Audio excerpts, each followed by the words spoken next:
Hello, everyone. This is working, right? Cool. So first of all, thank you very much for being here. We know there are a lot of sessions going on at the same time, so we appreciate that you have decided to spend your time here with us today. And just to give you an overview of what we are going to present today, we want to cover how we can build microservices solutions using serverless technologies in Azure. So in this case, Azure Functions, Logic Apps, Event Grid, these are going to be the stars of the session today. And this is a 200-level session. We are not going to go much deep on these topics. We want to cover a lot of different concepts. We have 45 minutes. We're going to try to do that in that amount of time. So I'm going to please ask you to hold your questions till the end of the session. We are going to be here. We need some time after the session if there is any question that we don't have time to answer during the session. So don't worry about that. We're going to have time after the session if we need so, but we want to try to cover all of the concepts that we have today. So these are the points that we want to present today. We are going to talk a little bit about the concept of microservices and how it fits with a serverless approach. We are going to present a macro architecture that we have for a sample solution that Joel and his team has been working on during the past few months. We're going to talk how we are going to build the services with functions, how are we going to use Event Grid to communicate these services between each other, how we can do some orchestration using functions and logic apps in this case, and how we are going to expose those endpoints that we will have of our API, of our microservices build API using API management. Those are the topics that we want to cover today. And then we have some resources for you so you can take a look after the session. So a quick intro of, oops, not that quick. Not that quick. And that's it. Thank you very much for. Thank you.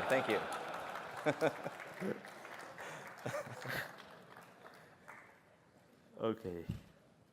We haven't even started and we already have trouble.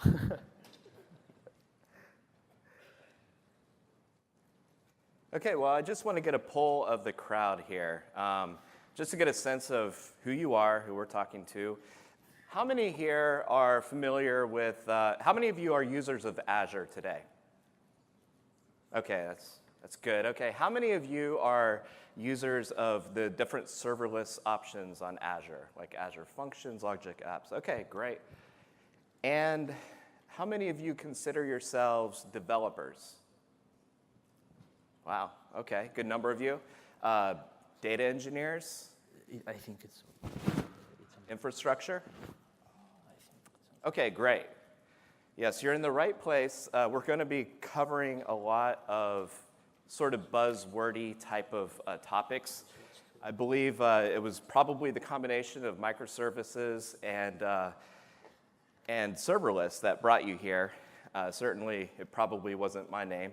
But in any rate, what we're going to be showing you is a sample reference architecture for microservices using serverless. As Gorka said, this is something my team and I at Soliance have been working on for the past few months. And it's something that's going to be released to the public here soon. That includes documentation, includes all of the source code. You can stand all of this up in your own environment. And that's what we're going to give you a taste of, as well as just the broad level, what is the architecture, how do these things work together, that sort of thing. One other thing I wanted to, well, I'll go ahead and let them get started. We don't have much time. Go ahead. Well, so sorry for the inconvenience. This is Gorka Madariaga. I'm the product marketing manager for Azure Serverless. So Event Grid and Functions are my main products. And also, I'm working on the messaging for microservices in Azure in general. Yep, and again, Joel Hewlin helped develop the solution and work a lot with Azure, a lot with Microsoft, as well as customers in very different disparate industries.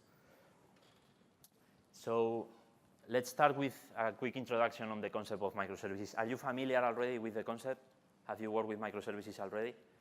Okay, half and half. And with functions, how many are you are familiar with it? Have you already built any of them? Okay, good.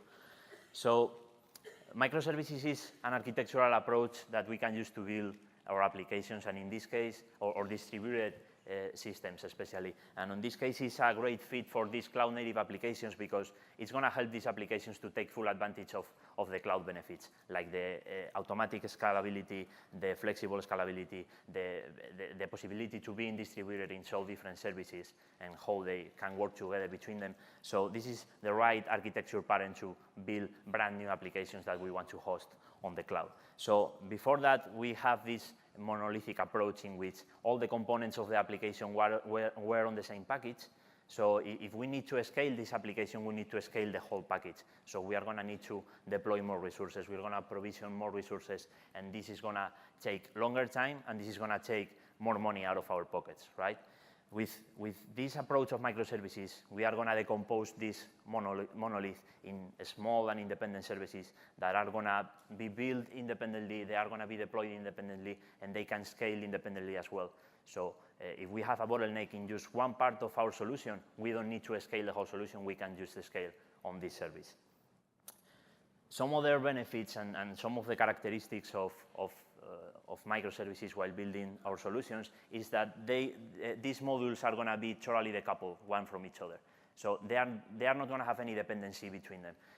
That means that I can build them, I can test them, I can debug them, I can deploy them, I can do anything that I want with each of these services in an autonomous way. I don't have any dependency from other team or from any other service that we have on the application.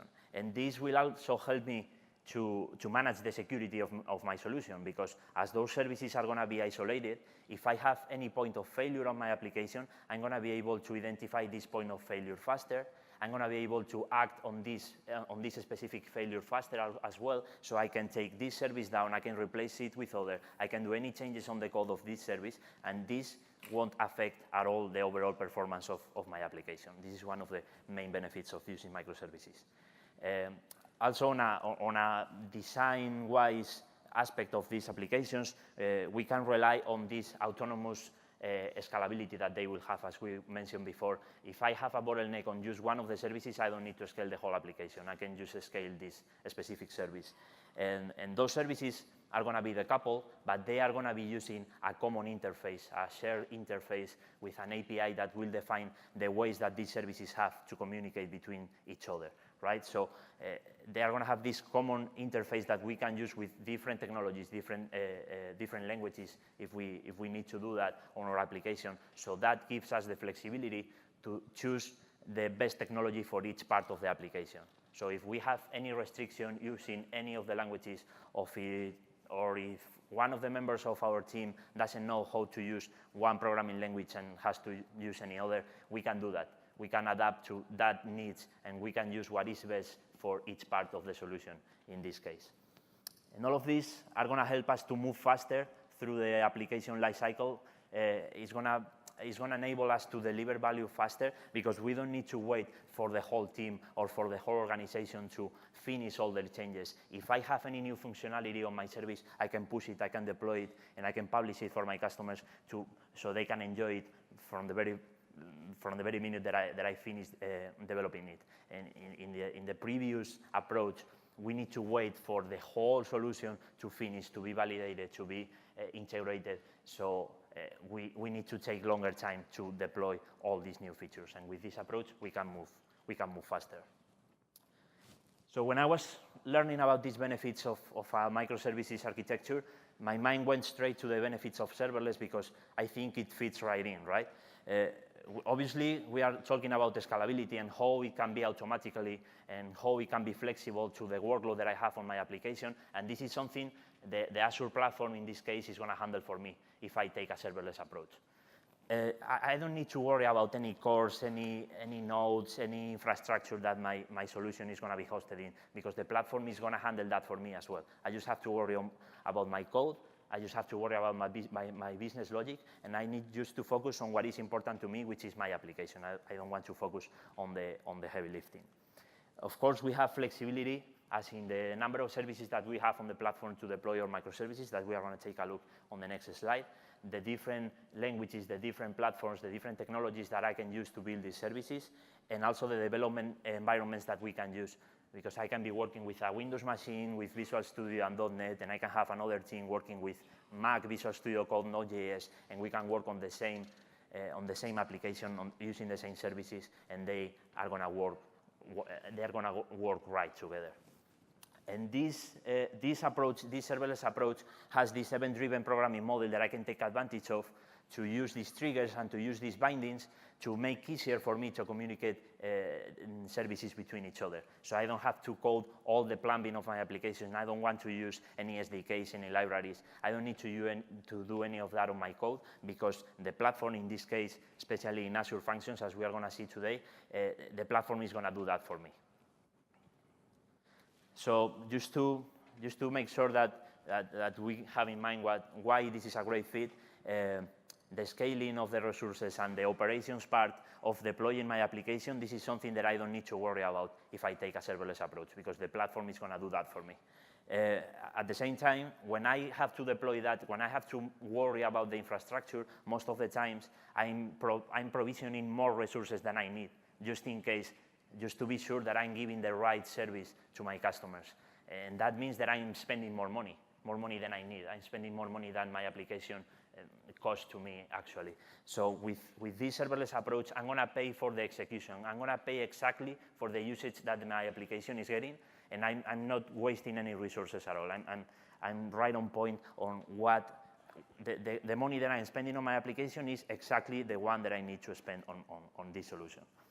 And for a design approach, in this case, for the design of the solution, when I'm thinking about service discovery and the service integration, when I'm working with microservices, because they need to communicate between each other, I can take advantage of this event-based programming model. I can take advantage of the triggers and the bindings. We're going to see how they work, and I can save some time while coding, while doing the code of my solution. But again, this is not a silver bullet. This is not the only approach, or this is not the best approach. This is just one of the approaches that we can take to build microservices. We have some other great products in Azure, like Service Fabric, which is specifically designed for distributed solutions. Or we have also AKS, which is going to give you fully orchestration of your Kubernetes containers if you want to package your microservices as a container. But in this session, we are going to focus on this event-driven scenario. So we are going to build on top of functions in the compute part. We're going to have some other services helping us with the communication. But again, this is not the only approach. This is just one of the approaches. And if it fits for us, if it fits for our scenario to use this event-driven programming model, this is a good way to build those services. Because as we've seen, microservices love serverless. So we are going to go through very quickly through this solution that Joel and his team have been working on. And this will be the main building blocks that we are going to need for every microservices solution. We are going to need a gateway so we can expose our endpoints to our customers. We are going to need these entry points, which are going to be the public endpoints that the client part of my application is going to use. We are going to need probably a workflow orchestrator, because these services need to work together, and I need to manage how they are working together. I'm going to need a messaging queue, or any service that will help me to communicate these services between each other. And in this case, we are going to use Event Grid. So we are going to base our communication in messages and in events. And then we're going to have these backend services that the customers are not going to see at any point. This is the services that my orchestrator is going to invoke when I need to perform any operations, like if I need to perform any action on my databases, or any other operation that are on the back side of my application but I don't want my customers to be exposed with. So with that, I'm going to hand the presentation to Joel to go through the solution. Okay, so this is what Relic Cloud, which is a fictional name, it's not Contoso for once. So they wanted to create a rideshare application because they're sick and tired of e-commerce demos. And so they want to compete with the likes of Uber and Lyft and the others. So what they've done is they've created this SPA single-page application using Vue.js. Any Vue.js fans in here? Vue? All right. OK, so this is the front end, just static. It's hosted as a web app. And then I can't sign in. So I need to log in because these pages are protected. We're using Azure Active Directory B2C. And what this allows us to do is it can allow customers to just sign up for a new account if they want, so it's self-service. And it also allows us to maintain customer data outside of our own solution. So we don't have to store their credentials, we don't have to store their address and that other information that could be part of the profile. So I'm just going to log in here.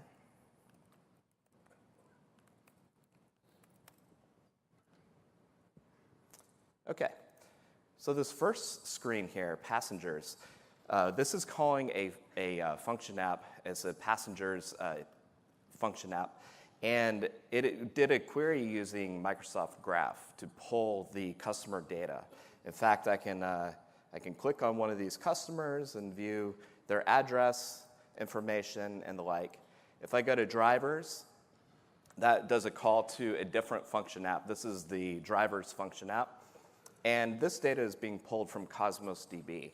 And right now, you can see each driver has their own code, which is unique to them. It also has their location and whether they're selecting or accepting rides. And if I click on them, I can view what car they have, which is useful for a passenger to know what to look for. And then the final part here is where you actually start your trip. And we're going to go through this in just a moment once Gorka talks about durable functions and other things.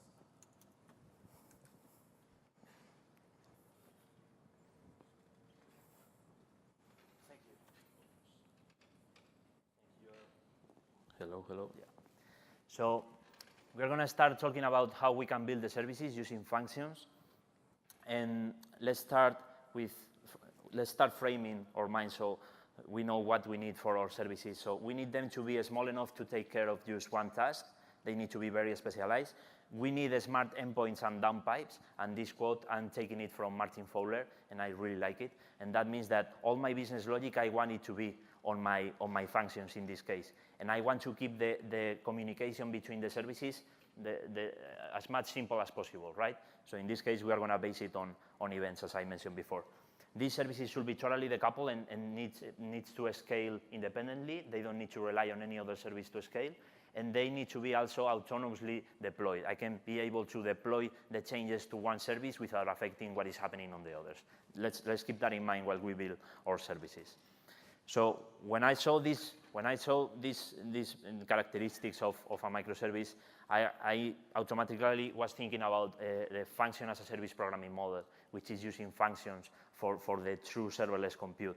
So, because these functions are going to be small pieces of code that are going to be very specialized on what they do, because we don't want them to do a lot of things on the same function. We want to keep them short. We want to keep them able to be executed on a short period of time, and we don't want them to do a lot of operations at the same time. These functions are going to be stateless. They are not going to persist their state at any given point. I'm not going to have a state of previous executions of my function. They are going to be just as they are. And they are going to be highly scalable, as we mentioned before. They are going to be scaled based on the number of requests, based on the number of executions that I require by my solution. So the centerpiece of our serverless platform in Azure will be Azure Functions. And for us, Functions is fast++. Because we have all these characteristics, all these benefits that we've seen on the previous slide. But on top of that, we have some other advantages, like the programming model that I'm going to show you, how we can use these triggers and these bindings to make our life easier while developing application. We are going to have a great development experience with the integration we have with the different tools. We are going to be able to run our functions locally and debug them locally before going to the cloud. And that is going to help us to save some time, because we don't need to deploy every change that we are doing to see if it's going to perform well or not, because this is using the exact same runtime that is using on the cloud. It's going to be using the same exact one on my PC, so I can test him. I can test it on my own machine. And also the different hosting options. I'm not going to spend a lot of time here, but we have the consumption plan in functions, which is the pure serverless one, in which you are billed for the number of executions that you have. But if for whatever reason your application needs to avoid any lag on the first request that you do for your function, or you need to have dedicated resources, you have also the app service plan, in which you have dedicated resources for your function. And you don't have this cold start, and you can have some other features that you cannot use right now on the consumption plan. We are working on another plan, a premium plan, that is going to have the best of both worlds. Then I'm going to point you to the blog post we published on Monday with all the things that we are presenting on this space. So how this programming model that I've been talking about all the time works. So let's say we have a function which is triggered by an HTTP request. So this request is going to have some information on the body or on the headers or wherever it has the information. And I can use an object that I already have on my function. When I am creating this function as an HTTP triggered one, I already have an object with all this information. So I don't have to call this part. This is already done for me. Then I can get the information from this object, and I can use an input binding. In this case, I'm using the Cosmos DB input binding to, for example, get the ID from the request, go to my database, and get the whole object that I have on my database. And all of that, I don't even need to write the query. I don't even write any lines of code for that. This is already done by the framework, by the runtime, when I set the input binding. And the same way, I have an output binding in which I'm going to be able to create an object that I'm going to push to another store service. In this case, I'm using blob storage on this one. And again, I don't have to use any SDK. I don't have to use any library. I just have to create an object and put it on this binding. And the runtime is going to send the object to the right place. I'm going to show you later on a quick demo that we have. So just to keep things in mind while we are designing our microservices on top of functions, usually each function app is going to represent a single microservice. Okay, but one function app can have more than one individual function. So in this case, we can think of the function app as an API, which is grouping different endpoints that are working together. That means that if I'm getting a lot of requests to any of these endpoints on the same function app, this is going to scale at the function app level. This is not going to scale at the specific function level. Okay, so I need to plan my design based on this because the function app is the unit of deployment and is the unit of scaling on functions. And also, when I'm designing my functions, I need to keep in mind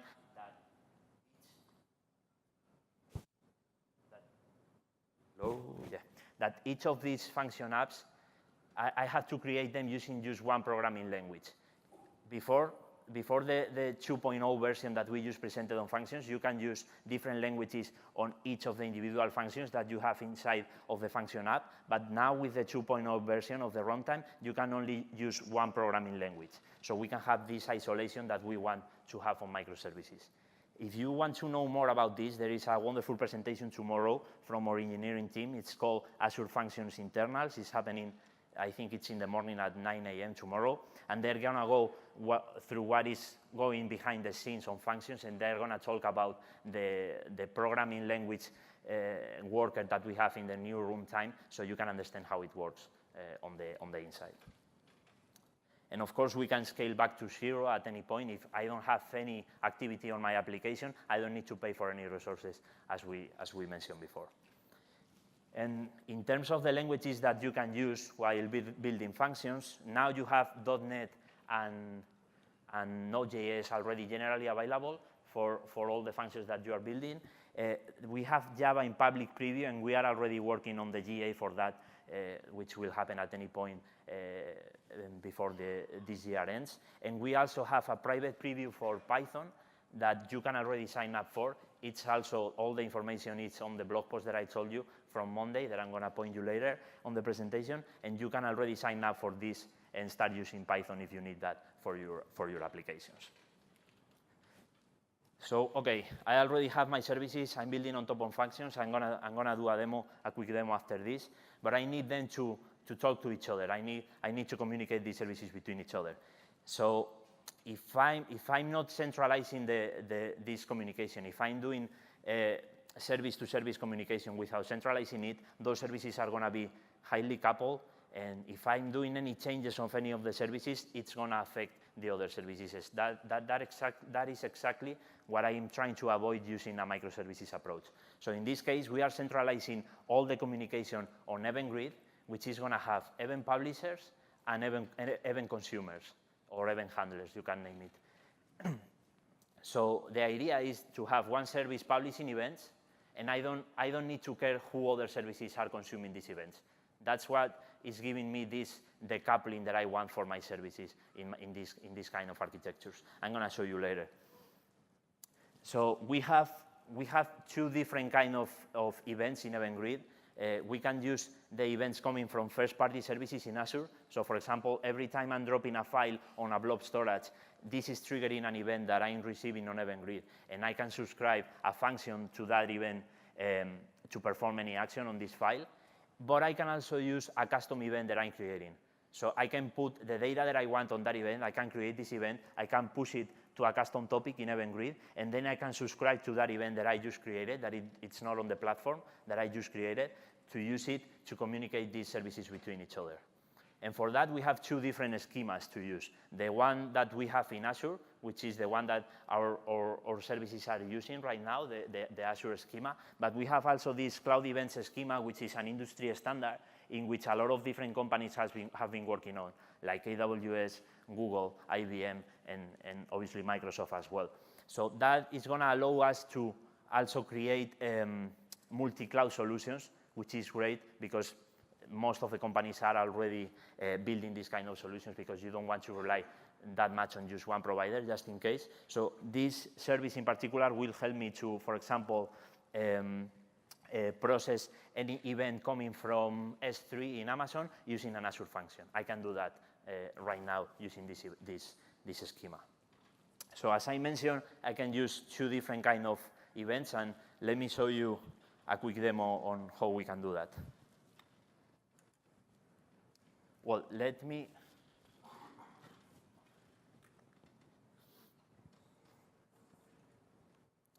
Okay, so I'm going to start on Visual Studio Code. Let me try to close this. Okay, there we go. So I'm going to start on Visual Studio Code, and this is the code of a function that I built. It's on JavaScript, and I'm publishing a custom event. I'm publishing a custom event to one of my custom topics in Event Grid. Okay, so I'm deciding that I'm putting. This is going to be HTTP trigger, so the information that I got from my request is the information that I'm going to push as the data payload on my event, and I'm saying that this is the type of my event, and this is the topic that I'm publishing this event to. Okay, so I can use Postman, for example, to debug this application. Let me run the application, the function locally first. So this is running the functions core tools, which is running the same exact runtime that you have on the cloud, is running it on your computer. So now I'm going to be able to debug my function here on my PC. And you can see that this is the 2.0 version. And this is deploying my function right now on my computer. And as you can see here, I have 3 different endpoints that I can hit. Those are all HTTP trigger functions. And I'm going to use this one right now because it's the one that is creating this custom event. So I'm going to Postman, and I already have my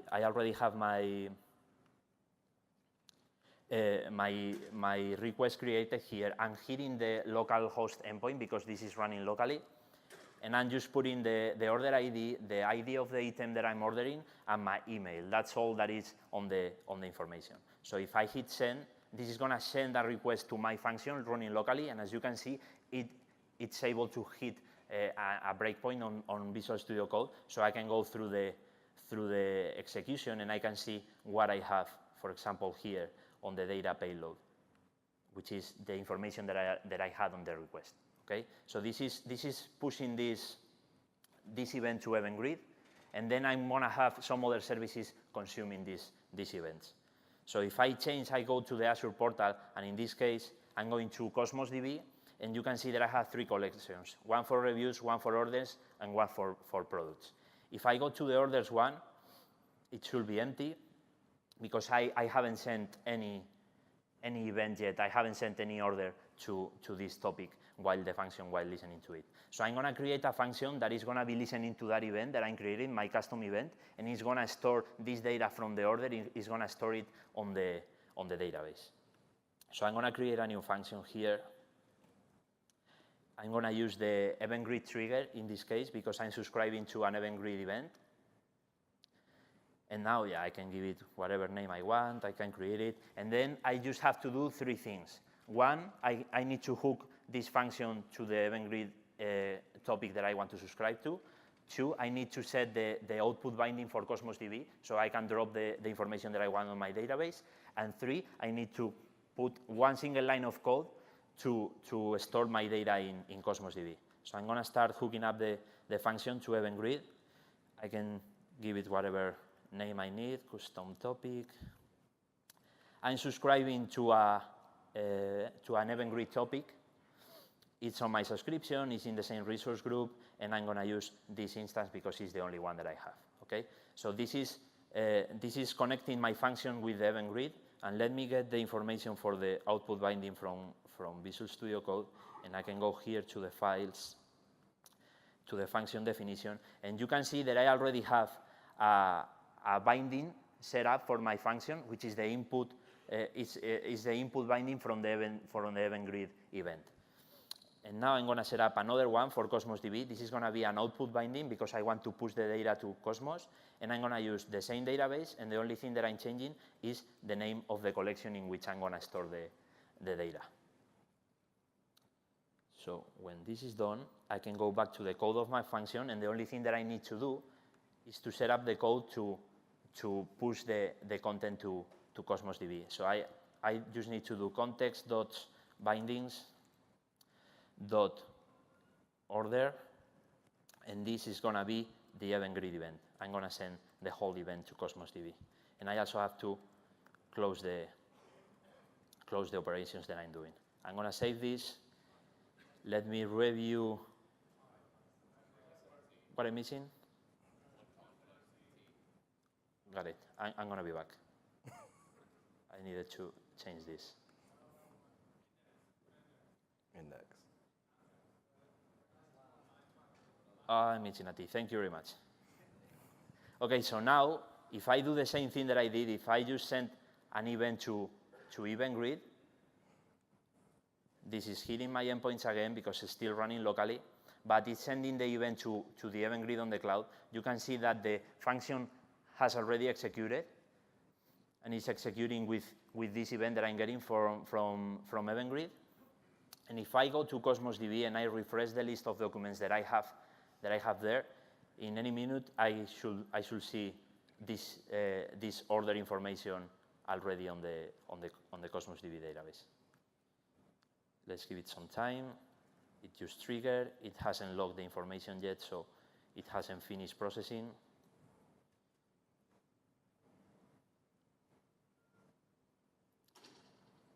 It should be done at any point.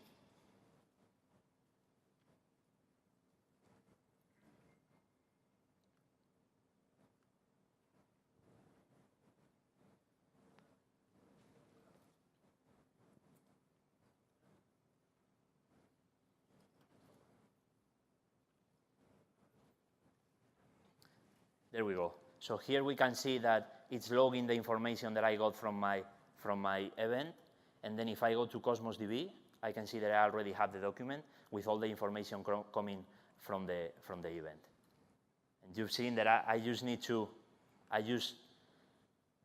just put one line of code and I just set up a binding on the function settings, and that's all I need to do for that.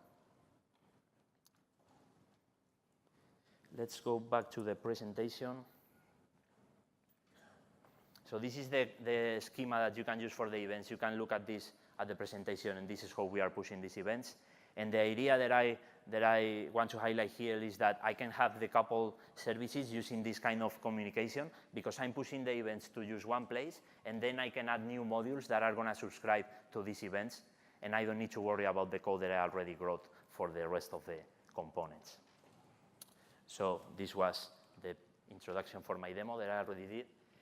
And okay, we have our stateless services already done, that's great, but what if I need to do any operation that requires to persist the state, or if it requires to be running for a longer time?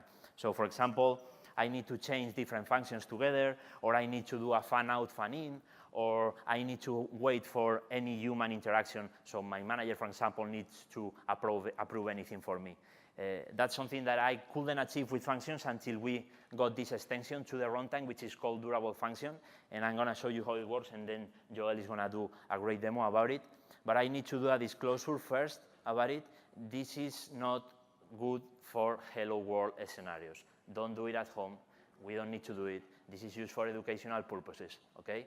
It's a good way to show how it works, but it's not what this is designed for. So we are going to have three different components: the orchestrator functions, which is going to be handling the whole workflow; the activity function, which is going to be the function that is actually doing the work; and the execution history, which is where the state is going to be persisted. So we are triggering the orchestrator function. It's going to start on the first line, and it's going to say, OK, I need to call the say hello function with this parameter that I'm passing. I'm going to go to the execution history, and if I already have this activity done, I just got the result. But as I see that this activity haven't been triggered yet, I need to call the function itself. So I'm calling the activity function, and I'm going to sleep again, which is the programming model for serverless. I fire, I do my thing, I go back to sleep, so I don't waste any resources. So the activity function is gonna wake up, it's gonna take the parameter, it's gonna do its thing. In this case, it's just creating a string, and it's gonna go to sleep again because it's what it's supposed to do.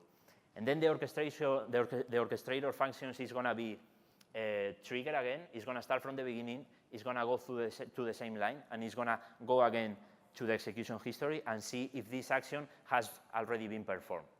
As in this case, it's already been performed. It's gonna get the result, and it's gonna put it on the output, and that's all it needs to do. Okay, this is kind of how it works, how the extension works on the inside. So now Joel is going to give you a real sample on how this works.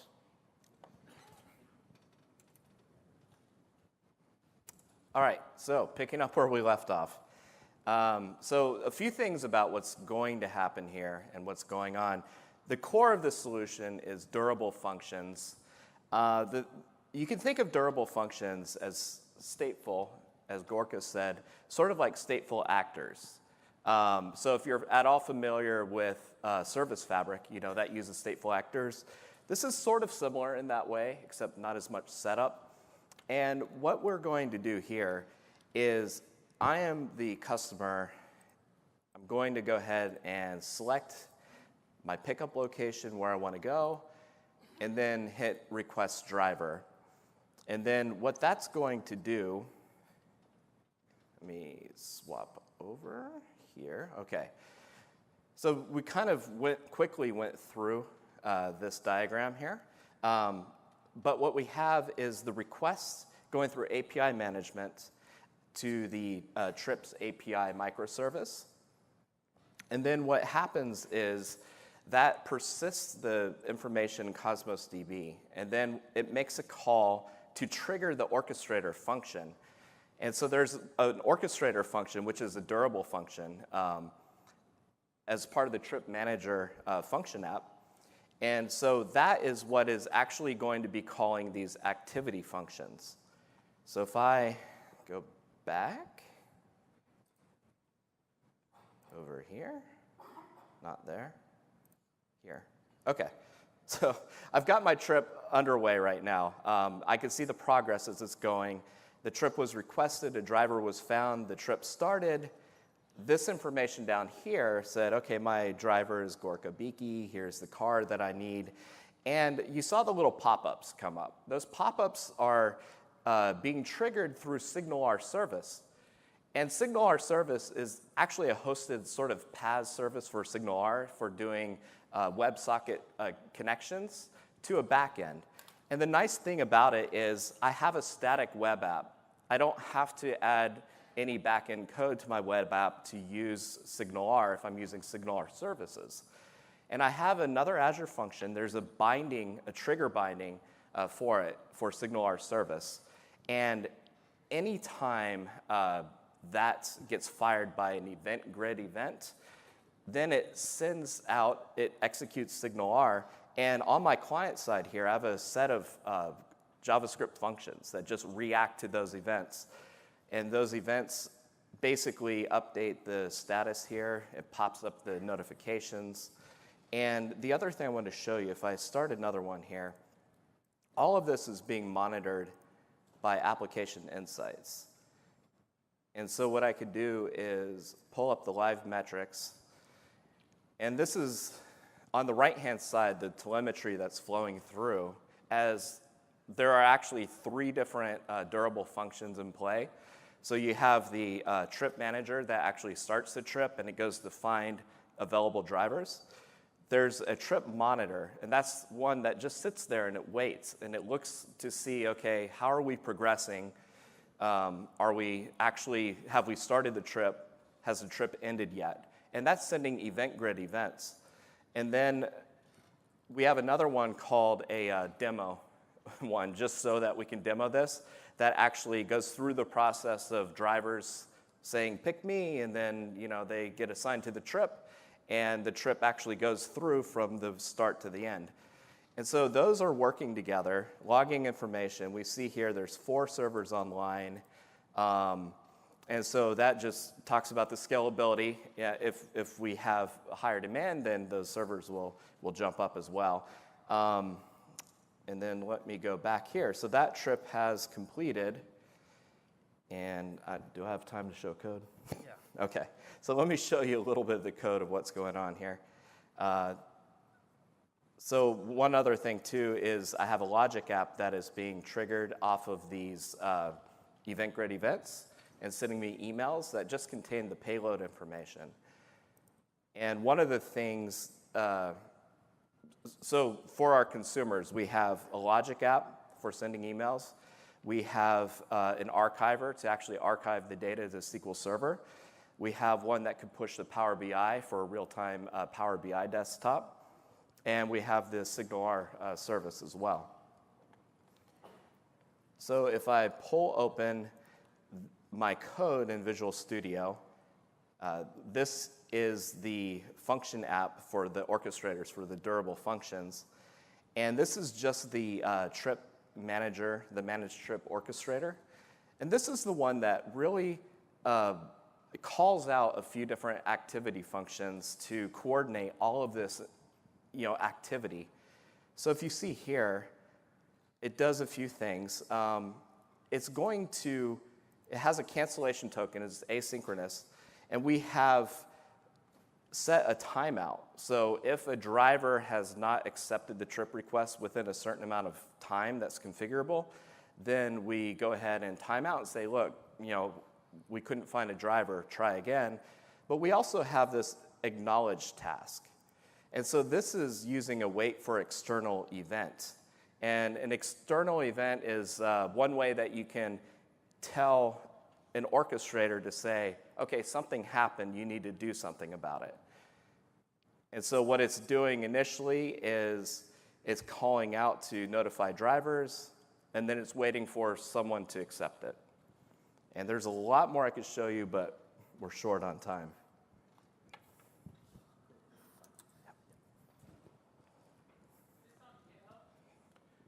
It's going to be. Yeah. It's not there yet. We are going to point you to some resources at the end of the session that has kind of the same solution, but this one is going to be soon there. So this was with durable functions, which is great to do our custom code, but what if I don't want to do my code, or what if I need to connect to other application, which is not mine, or I need to connect to a SaaS solution like Salesforce, SAP, or Dynamics CRM, whatever, and I don't know the library, I don't know how to connect to this kind of application. And also, some other challenges that I might face besides the interfaces and the APIs are different data sources, different formats that I don't want to deal with, or even I need to connect to on-premises services, and that's a lot of custom logic that I need to put on my solution that is going to make me go slow. So for that, we have Azure Logic Apps, which is a very simple way to go through all these problems, because you have this visual designer. It's a drag and drop kind of experience in which you put some boxes which are representing actions, and you can get the outputs from each of these actions and use it and use them as inputs for the next steps. And I think the best way to show it is to do a quick demo on the portal, and then we continue with just a couple more things. Sure. The Logic app is very simple. So this is my resource group in Azure. You can see all the different function apps here. And I can go down to the Logic app. Oh, gosh. OK. Sorry, not used to having a tag team. OK. And OK, this is the Logic app. And we could see all of the successful runs. If I just pick one at random, that just happened here. That opens up the Logic app in the visual designer, so you can see what's in it. It's very simple. It's fired off an event grid event, and it has a connection to SendGrid, which is a SaaS service that sends email. And you can see these two passed. And I can look to see, OK, what was the event grid payload that actually came in. And then I can click to see the email information that was sent out, who it was from, who it was to, the body, and everything like that. One thing I just want to point out really quickly is the body right now, once you do get your hands on the app, you'll see that we are keeping track of all sorts of metrics, such as how many drivers were actually available at the time, how many were not available at the time. And all that information we're going to use to actually add some AI and machine learning to this solution. So there is a new conference called the Microsoft Azure and AI Conference that's going to be in December at the same time as Dev Intersection. And I'll be presenting on actually using pre-trained and custom-trained machine learning models to predict things like what's the likelihood of somebody getting a trip on time and all that kind of thing.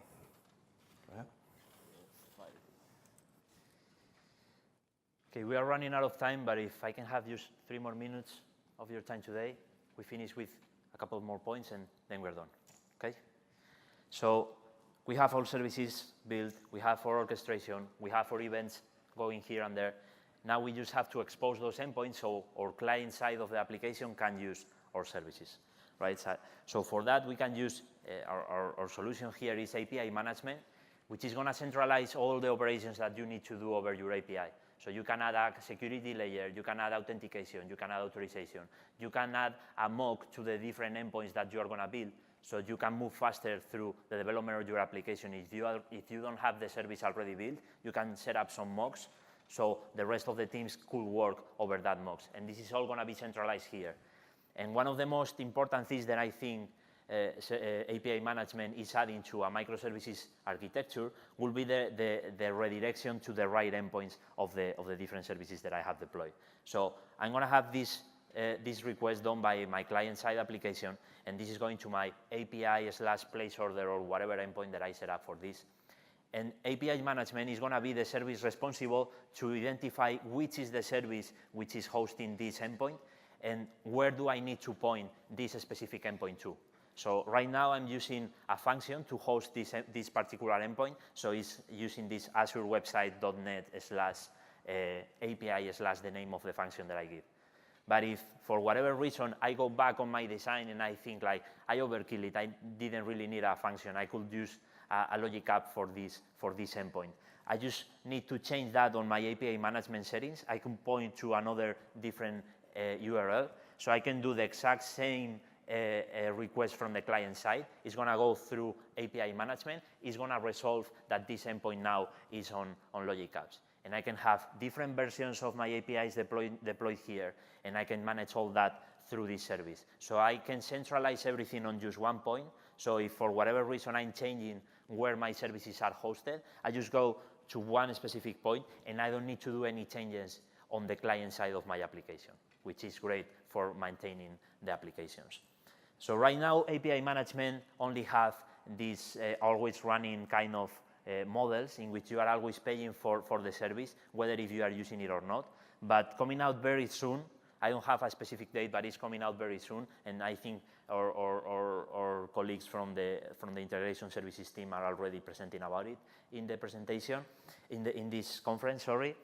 There will be a consumption plan for API management, which is going to work with this serverless approach, in which you are going to be billed just for the specific number of requests that you are getting to the service. So you are not paying for the service all up, you are paying just for the number of executions that you are having at any given point. And we could go on and on and on, but we don't have any more time, but we could talk about monitoring and correlation, as Joel has mentioned. We can talk about testing, and there is a lot of articles published on how you can do testing with Azure Functions. We can talk about DevOps and deployment options and how we can set up these pipelines using BSTS, for example, Azure DevOps after the change of name a couple of weeks ago. But this will make for another whole session, another whole hour probably, or more if we have the same technical problems that we had at the beginning. So the only thing that I want you to keep in mind as well is to have in mind this trade-off of what benefits this kind of approach is giving me when I'm building my application, and the things that I have to do manually that maybe other frameworks are doing for me if I take any other approach. You need to do that trade-off. You need to evaluate which one is better for you. But this is something that I wanted to point out at the end of the presentation, because as I said before, this is not a silver bullet. This is not the only way or the best way, but this could be the best way if the scenario is the right one. And wrapping up, not just theory. There are customers already working with this kind of approach. The glass thermostat, probably you've heard about it, which is built by Johnson Controls. They are using this approach. They are using all managed services to build microservices for an IoT solution that they are building for this smart thermostat. And again, if you want to know more about this specific case, tomorrow on this session, serverless real use cases and best practices, the engineering people from the functions team and from the CSC team that is working with customers are going to be presenting about this topic and any other scenarios that customers are building already with serverless technologies. And those are some resources. Let me change quickly to mine because I added a new one last minute. So this Relay Cloud Ride Share solution that Joel has been building, it's going to be published anytime soon. So keep yourself posted with our Twitter handle and our different blogs that we have, because we are going to announce it there. You have already another sample very similar to this one, which is called Content Reactor, which is using basically the same approach, building microservices with functions, logic apps, event grid, all these serverless services. You have also the website for microservices and for serverless, in which you can get to know more about the different services. This is the blog post of all the announcements that we've made this week.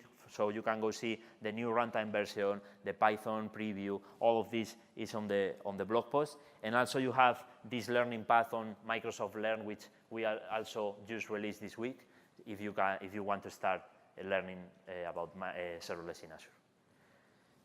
And that's all. Thank you very much again for being with us today, and enjoy the rest of your conference.